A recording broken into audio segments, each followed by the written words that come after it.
Okay, so good afternoon, namaste.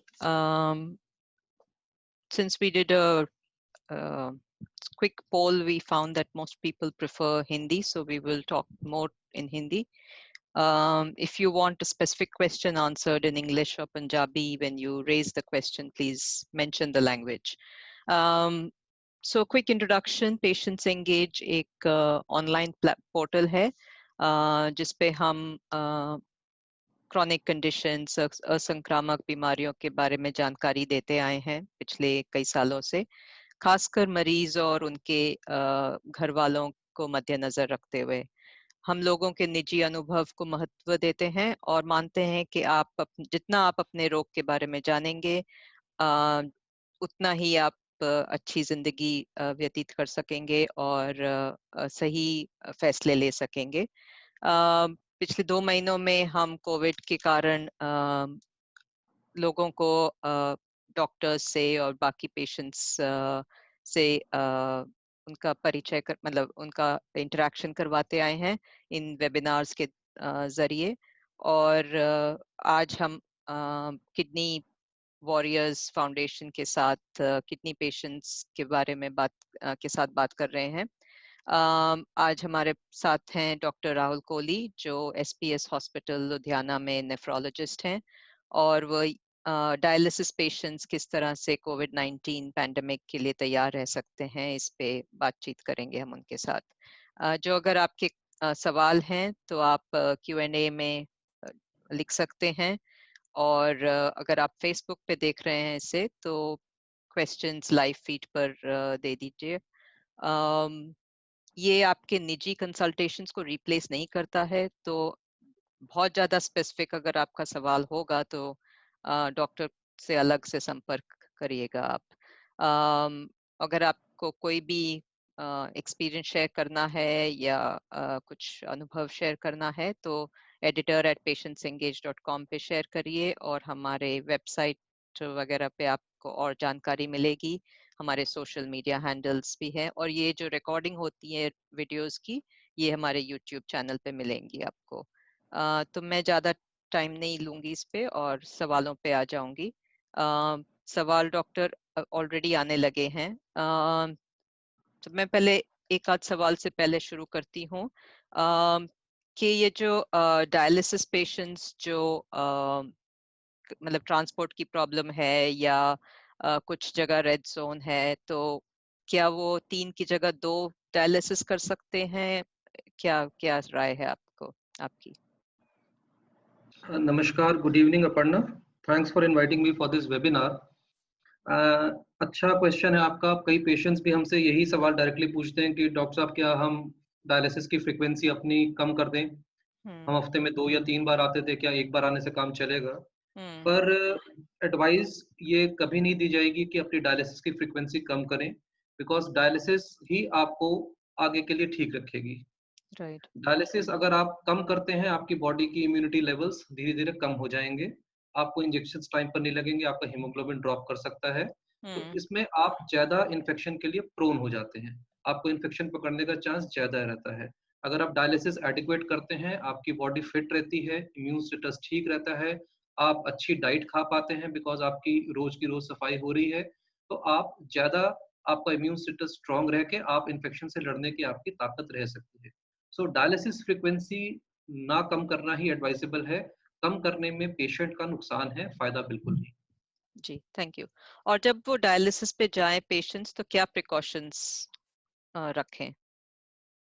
जैसे dialysis centre जा रहे हैं या हॉस्पिटल जा रहे हैं डायलिसिस के लिए। अपर्णा, आई थिंक पिछले 2-3 महीनों में, फरवरी में, आई थिंक फरवरी से लेके अब तक पूरी दुनिया का पैटर्न ही चेंज हो चुका है। आई थिंक जगह जगह अलग अलग प्लेटफॉर्म पे लोग समझा रहे हैं कि क्या करना है, और आई थिंक वही डायलिसिस पेशेंट के लिए भी है। हमारा बोलना चालना, हमारा आपस में इंटरेक्शन, हमारी रोज की लाइफस्टाइल ही इस डिजीज के बाद चेंज हो गई। आई थिंक ना हमने से किसी पहले किसी ने ऑब्जर्व करा ऐसे चेंजेस, ना हमने कभी आगे कभी देखेंगे। It is once in life time experience जो ये कोरोना वायरस के साथ हुआ है। करेक्ट। जैसे बाकी आप सबको पता ही है कि हमें जो इसके लिए सबसे मेन प्रिकॉशन है, देखिए कोई दवाई अभी तक इसकी तैयार नहीं हुई है, ये आपको भी पता है, ना वैक्सीन इसके लिए तैयार हो पाई है, और अगले उम्मीद है कि अगले 1-1.5 साल तक कोई वैक्सीन भी नहीं रेडी होगी, ना ट्रीटमेंट अभी कोई पॉसिबल है, डायरेक्ट ट्रीटमेंट। हाँ, कुछ एक एनेक्डोटल रिपोर्ट्स आई हैं कि किसी किसी पेशेंट में कुछ चीज़ असर कर गई, किसी पेशेंट में कोई दवाई असर कर गई, but there is no full fledged treatment जो अभी तक पॉसिबल है। सो प्रिकॉशन ही अभी एक ज़रिया है जिससे हम इन्फेक्शन से बचें, क्योंकि एक बार ये इन्फेक्शन होती है तो उसके लिए स्पेसिफिक ट्रीटमेंट कोई नहीं है। और इन्फेक्शन से बचने के लिए जो स्टैंडर्ड प्रिकॉशंस हैं, वही रखनी है। अपना हैंड हाइजीन, अपने हाथ साफ रखना, अपने हाथ मुंह की तरफ, लिप्स की तरफ, नोज की तरफ, आईज की तरफ कम से कम अवॉइड करना टचिंग।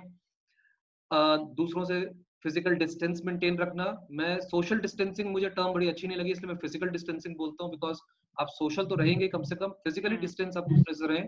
तो कम से कम 6 फुट का अंतर आप रखिए अपने और दूसरे पेशेंट्स और दूसरे लोगों के साथ, रोड पर, बाजार में, शॉप्स में या कहीं पे भी। डायलिसिस जैसे मैंने बताया कि अपनी टाइम पर जाइए। कोशिश ये करिए कि सेंटर चेंज मत करें। ये नहीं कोशिश करें कि भाई दूर जाना पड़ता है तो कहीं अपने आस-पास के किसी सेंटर में शुरू कर दें। उससे आपका कॉन्फिडेंस अपना हिल जाएगा, क्योंकि आप वहाँ पे नए फ़ैमिलियर नहीं होंगे। So continue with your old centre जहाँ पे आपका चल रहा था, जहाँ पे आप फ़ैमिलियर हैं, जहाँ पे स्टाफ आपको जानता है। बड़ी इंपॉर्टेंट चीज़ ये है कि अगर आपको कोई भी सिम्पटम है, जैसे कि आप सब जानते हैं सिम्पटम्स इस बीमारी के क्या हैं, कि अगर आपको अनएक्सप्लेन्ड फीवर नया शुरू हो गया, या आपको खांसी स्टार्ट हो गई, या आपको रनिंग नोज स्टार्ट हो गया, या बॉडी पेन्स आपको हो रहे हैं, तो ऐसे सिम्पटम आप डायलिसिस यूनिट जिस दिन आपका ड्यू है उससे पहले ही अपने यूनिट में फोन करके उनको इन्फॉर्म कर दीजिए कि आपको पिछले 1-2 दिन से इस तरह के सिम्टम्स आ रहे हैं, सो दैट वहाँ पे जो टीम है, जो डॉक्टर्स की और हेल्थ केयर वर्कर्स की जो आपको केयर करेंगे, दे आर मेंटली प्रिपेयर्ड कि आपको ये सिम्टम्स हैं, तो आपका उसी तरह से प्रिकॉशनरी वो लोग पहले ही स्क्रीनिंग करेंगे। और उसके बाद अगर उनको लगता है तो अपने कोविड टीम के पास, जो उनको जो मेडिकल टीम है उनके पास आपको हो सकता है डायरेक्ट करा जाए। और अगर आपको लगता है कि नहीं सस्पिशन है, तो आपको ड्यू प्रिकॉशंस के साथ वो उस तरह के डायलिसिस फैसिलिटी अवेलेबल कराएं। जी। So informing the team in advance is the most important thing, आपकी भी सेफ्टी के लिए और उनकी सेफ्टी और दूसरे मरीजों की सेफ्टी के लिए। ये मेरा आपको एडवाइस रहेगा। जी। जी। तो अगर डायलिसिस पेशेंट कोविड टेस्ट करते हैं और वो पॉजिटिव होते हैं, तो क्या उनको डायलिसिस कंटिन्यू करना चाहिए, क्या करना चाहिए फिर? डेफिनेटली अपर्णा जी, उनको डायलिसिस कंटिन्यू करना पड़ेगा, because dialysis is the lifeline to their survival. So unfortunately अगर कोविड पॉजिटिव आता है, फिर वो डिपेंड करता है कि उसके सिम्टम्स किस कैटेगरी के हैं। अगर माइल्ड सिम्टम्स हैं तो पेशेंट अपने घर पे भी क्वारंटीन हो सकता है। जी। डायलिसिस के लिए ऐसे पेशेंट्स के लिए बेस्ट है अगर वो सेंटर के पास फैसिलिटी है, तो ऐसे पेशेंट्स को वो अलग से डायलिसिस किसी अलग कमरे में डायलिसिस उनके लिए कर सकते हैं, जिसे हम आइसोलेशन रूम बोलते हैं, जो प्रेफरेबली क्लोज्ड रूम होना चाहिए।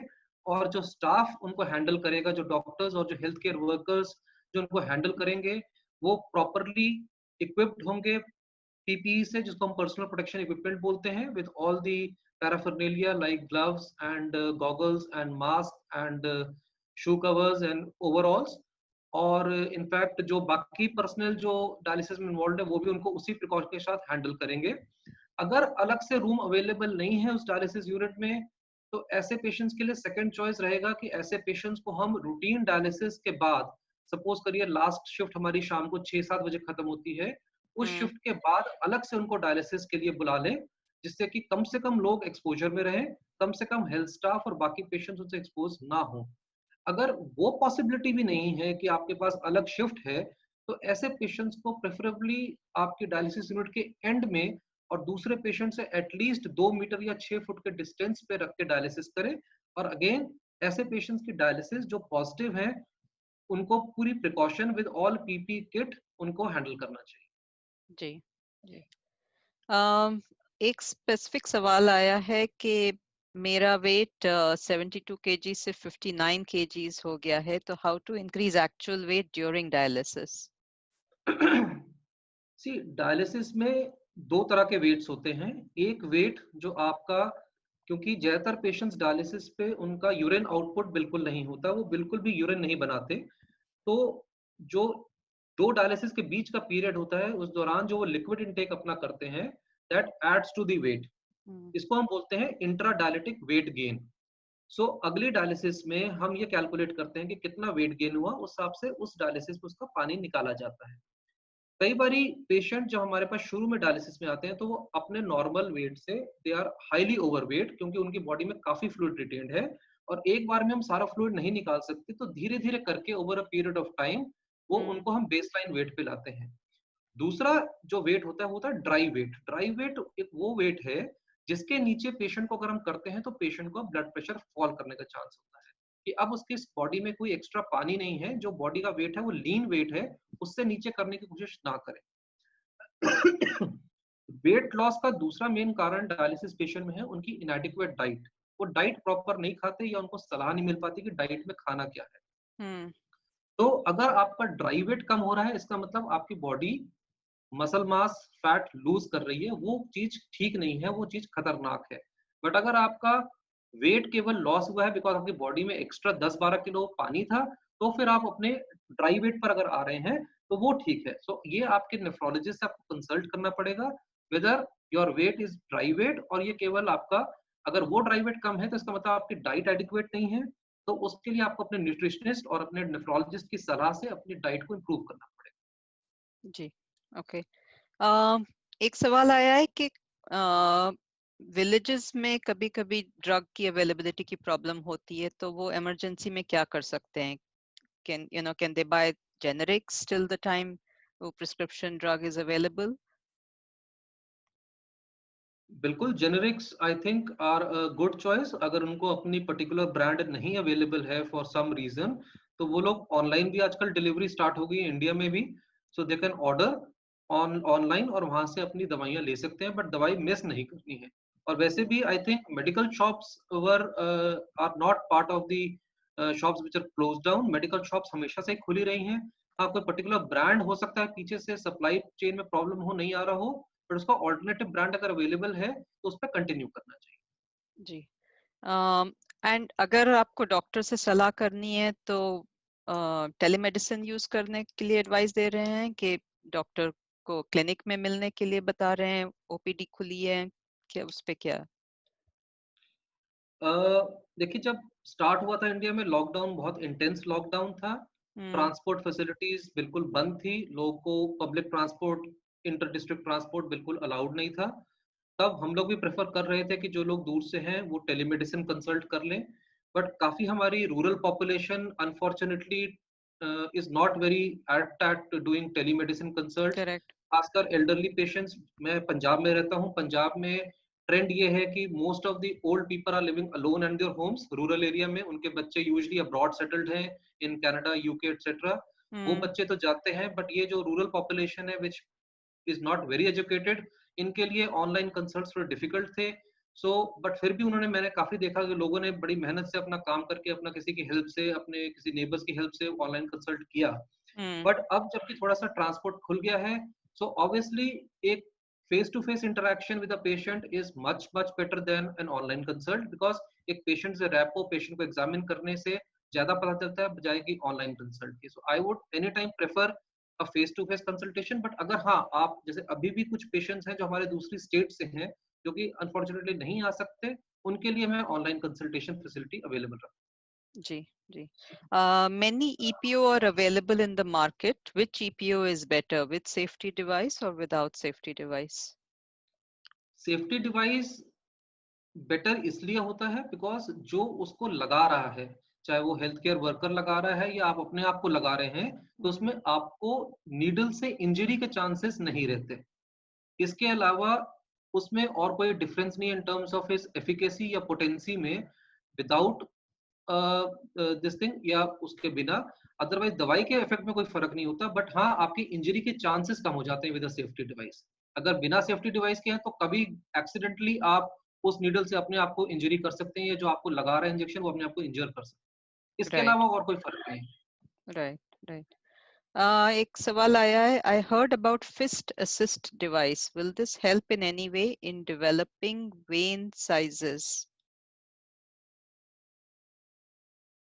Fist assisted device basically is doing some exercise so that आपका फिस्टुला जल्दी वर्क करता है।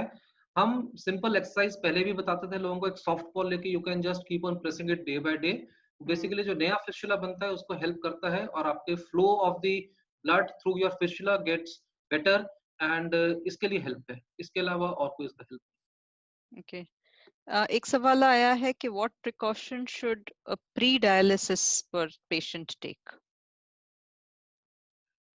सी प्री डायलिसिस पेशेंट, जैसे आपने पढ़ा होगा, कई लोगों ने पेपर्स में पढ़ा है, जो इस बार जो ये कोविड-19 या कोरोना वायरस डिजीज जो हुई है, उसमें सबसे ज़्यादा पेशेंट्स जो अफेक्टेड हुए हैं, वो थे जो वल्नरेबल एज ग्रुप के थे, या तो बहुत एल्डरली पेशेंट्स जो अबव 60-65, या बहुत छोटे बच्चे, या वो पेशेंट्स जो उनको थोड़ी-सी अलग-अलग बीमारियाँ भी थी, क्रोनिक डिजीज़ेज़ थी, जैसे कि डायबिटीज़, हाइपरटेंशन, कार्डियक डिजीज़। इसी तरह हमारे जो किडनी पेशेंट्स हैं, चाहे वो प्री डायलिसिस स्टेज में हों, उनको ज़्यादातर कोई ना कोई अलग-अलग बीमारियाँ होती हैं, या तो उनको शुगर की बीमारी होती है या ब्लड प्रेशर होता है। ऐसे पेशेंट्स यूजुअली 30-40% पेशेंट्स में साथ में हार्ट की प्रॉब्लम्स भी होती हैं। तो अगर आप प्री डायलिसिस भी हैं, तो आप ज़्यादा प्रोन हैं as compare to other patient जिसको कि कोरोना वायरस हो सकता है। तो इसीलिए आपको तो प्रिकॉशंस दूसरों से ज़्यादा ही लेनी पड़ेंगी। जी। एक सवाल आया है, for the past few days my father's stomach is bloated. Is it a sign of extra fluid or gas? His weight is under control. Bloated, it could be part of, हो सकता है गैस की problem हो, और दूसरा reason है कि उसकी वजह में पेट में पानी भी भर सकता है। तो ये तो पेशेंट को एग्जामिन करके या सिंपल एक अल्ट्रासाउंड करके हम पता कर सकते हैं कि उनके पेट में पानी है कि नहीं, या फिर आप डॉक्टर की सलाह से वो देख सकते हैं। हाँ, वेट अगर कांस्टेंट है तो यूजुअली ये हो सकता, यूजुअली गैस की वजह से होता है। अगर वेट बढ़ रहा है तो पानी इकट्ठा होने के चांसेस ज्यादा। जी। Tact level is not happening due to courier. What should patient do? हाँ, शुरू में ये जब लॉकडाउन हुआ था इंडिया में, तो टेक्रोलिमस लेवल्स के लेवल्स जाने में दिक्कत ज़रूर आई थी। बट अभी पिछले 3 से 4 हफ्ते के अंदर मोस्ट ऑफ द कंपनीज़ ने स्टार्ट कर दिया है फिर से टैग लेवल। हाँ, जो पहले डेली बेसिस पे टैग लेवल जाता था, कुरियर जाता था, अब most of this they have started 2 times a week. हफ्ते में 2 बारी वो लोग सैंपल्स कलेक्ट करते हैं और उसको वो कुरियर करते हैं। तो अगर आप जो भी आप कंपनी का टेक्रोलिमस लेते हैं, उन कंपनी के रिप्रेजेंटेटिव से या अपने नेफ्रोलॉजिस्ट से टच में रहिए, क्योंकि अब ज्यादातर लेवल्स हफ्ते में 2 दिन ट्यूसडेज और फ्राइडेज को जाने शुरू हो गए हैं, सो दैट जी, आप अपना सैंपल उसी दिन के हिसाब से दे दीजिए। okay. एक क्वेश्चन आया है on transplant patients. What are fruits to be avoided? Some say oranges and pomegranates are bad. अगर ट्रांसप्लांट पेशेंट जिसके की किडनी फंक्शन बिल्कुल नॉर्मल चल रहा है, उसको कोई भी फ्रूट अवॉइड करने की जरूरत नहीं है, प्रोवाइडेड उसके पोटेशियम लेवल्स मेंटेन्ड है, क्योंकि पोटेशियम लेवल्स ही बढ़ते हैं फ्रूट्स एक्स्ट्रा खाने से। अगर किडनी ट्रांसप्लांट के बाद दोबारा से फेल कर रही है या उसमें कुछ रिजेक्शन हो रहा है, दोबारा से किडनी फंक्शन पुअर हो रहा है, तब जरूर फ्रूट्स आपको, जैसे कि आपने बताया, अनार एंड ऑरेंजेस अवॉइड करने पड़ेंगे। But if your graft, the transplant kidney is working perfectly well, then you don't need to stop on any of the fruits. Right. अब जैसे लोग जैसे रिलैक्सेशन हो रहा है लॉकडाउन 5 में और होगा एक्सेट्रा, तो लोग को एक्सपेक्टेशन है कि वो काम पे जाने लगेंगे या उनके एम्प्लॉयर्स का एक्सपेक्टेशन है, तो क्या किडनी पेशेंट या ट्रांसप्लांट रेसिपिएंट काम पे जा सकते हैं? See, it's a very difficult question because काम पे नहीं जाते हैं तो they stand to lose their livelihood। खर्चा कैसे चलेगा? Because आप कब तक काम के बिना रहेंगे? Ultimately आपको you need money for your survival and for your medicines and everything। काम पे जाना चाहिए, बट आपको नॉर्मल से ज़्यादा प्रिकॉशंस, वैसे ही ट्रांसप्लांट पेशेंट्स हमारे प्रिकॉशंस हम उनको काफ़ी बताते हैं जब वो काम पे जाते हैं। बट इन दिनों में जबकि लॉकडाउन खुल रहा है और हम भी नोटिस कर रहे हैं कि day to day numbers of patients बढ़ते जा रहे हैं, रोज इंडिया में 7,000 प्लस पेशेंट्स पॉजिटिव हो रहे हैं। सो कोई भी अगला इंसान जो आपको रोड पे मिल रहा है या ऑफिस में मिल रहा है, उसको आप ऐसे ही ट्रीट करिए जैसे कि वो पॉजिटिव है। आपके दिमाग में हर दूसरा बंदा जो आपके सामने है, चाहे आप उसको अच्छी तरह जानते हैं, बट आपको दिमाग में होना चाहिए कि he is a potential patient. और आपको प्रिकॉशंस जो आप सबको पता है कि फिजिकल डिस्टेंसिंग, मास्क, फिर frequent hand washing, sneezing etiquettes, cough etiquettes, do not be sharing meals, not talking loudly with people, कम से कम बात करिए जिससे कि आप दूसरों के ऊपर एरोसोल्स ना दे सके या जो आपको से एरोसोल्स ना आ सके। तो इस सारी प्रिकॉशंस आपको नॉर्मल से भी ज्यादा लेनी पड़ेंगी और उसके साथ आप काम पे जाइए। Okay, thank you. A question आया, it's a tricky one, I think. I'm on dialysis. I have developed cataract. Can I do surgery now? See, it depends. The cataract, is it mature or it is still in an immature stage? And if it is giving too much of a vision problem to you, because right now what is happening is that elective surgeries we are trying to avoid. Patients who can kind of carry on for some period of time, we say कि जब थोड़ा सा numbers कम हो जाए तब आप surgery करवा लो। हाँ, emergency surgeries have to be done at any point of time. So anything elective जिसमें कि आप सोच समझ के if you can live with this kind of vision for say 1 month or 2 months more, तो आप मैं कहूँगा आप डिफर कर दीजिए सर्जरी। बट अगर आपकी विजन में बहुत ज्यादा दिक्कत आ रही है कैटरैक्ट से, आपको देखने में दिक्कत आ रही है, गाड़ी चलाने में दिक्कत है, तो फिर with due precautions in a good setup which is nice and clean, because cataract has to be done, ophthalmics जो surgery है it has to be very clean surgery. So take up a hospital, talk to your doctor. उन्होंने obviously आपका पहले corona का test कराएंगे और उसके बाद आप सर्जरी करा लीजिए। जी। एक क्वेश्चन आया है कि डायलिसिस का कॉस्ट बढ़ गया है ना, क्योंकि जो पीपी किट के कॉस्ट लोड हो रहे हैं उन पे, और ट्रैवल कॉस्ट बढ़ गया है क्योंकि पब्लिक ट्रांसपोर्ट लिमिटेड है। तो उस पे what are you seeing as the trends on that, and what should how should patients manage that also? See cost कुछ लोगों ने बढ़ाया जरूर है, because cost of mask, cost of gloves, cost of sanitizers, everything is being kind of given, passed on to the patient उसकी fees के ऊपर। so but ये वो सेंटर्स हैं जहाँ पे कि पहले dialysis cost was just very marginal, या जो पहले प्रिकॉशंस नहीं लेते थे। जो अच्छे हॉस्पिटल जहाँ पहले से स्टैंडर्ड प्रिकॉशंस फॉलो करते थे and they used to follow all this mechanism, ये कोई नई चीज नहीं है। Using of sanitizers, hand wash, gloves, proper care, ये डायलिसिस का शुरू से ही पार्ट है। कभी भी आप डायलिसिस में standard precautions were always a part of it.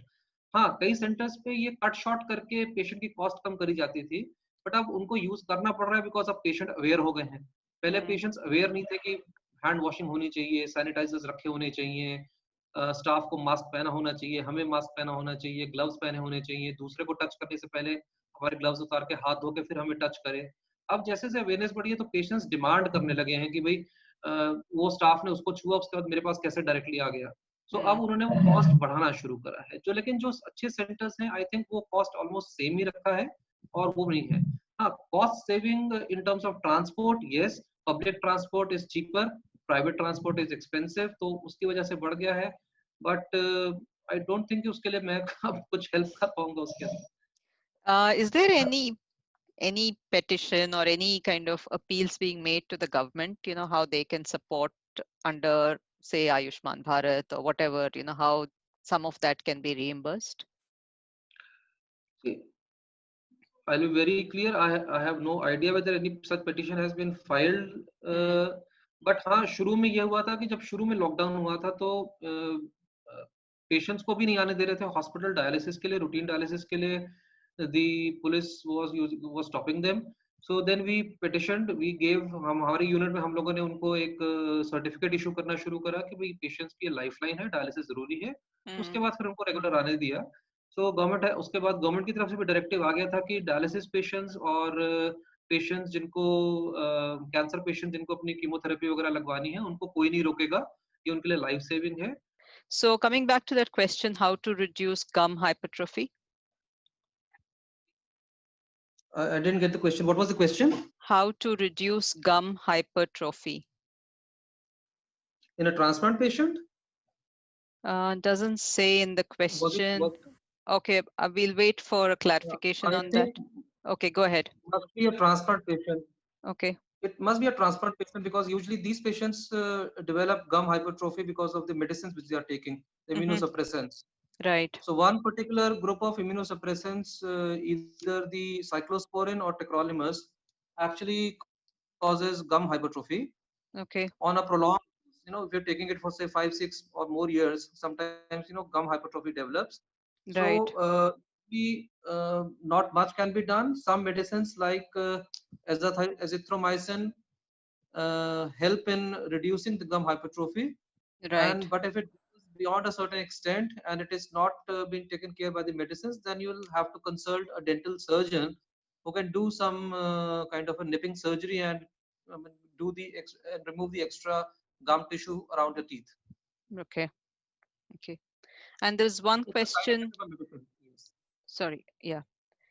There's one question. I was transplanted 11 years back. My creatinine is stable around 3 since last 2 years. What should be my dietary and liquid intake precautions? A lot of foam is there in the urine. Protein is passing out with urine. So if the creatinine is again back to 3, that means the kidney, the graft is not functioning perfectly well. And what he has developed is a graft dysfunction. It is not in the, and you basically have to do the same precautions which a patient before dialysis, even without a kidney transplant with a creatinine of 3 would do. So you have to cut down on your fruit intake. You have to cut down on potassium containing vegetables, cut down on the high protein content, cut down on salt.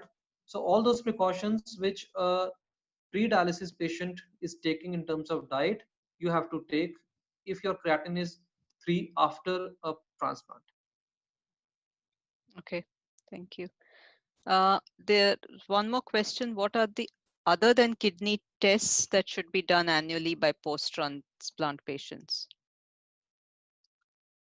The post-transplant patient should undergo obviously the drug levels, the cyclosporin or tacrolimus, whatever drug you are taking, you have to undergo that, those levels as decided by your nephrologist.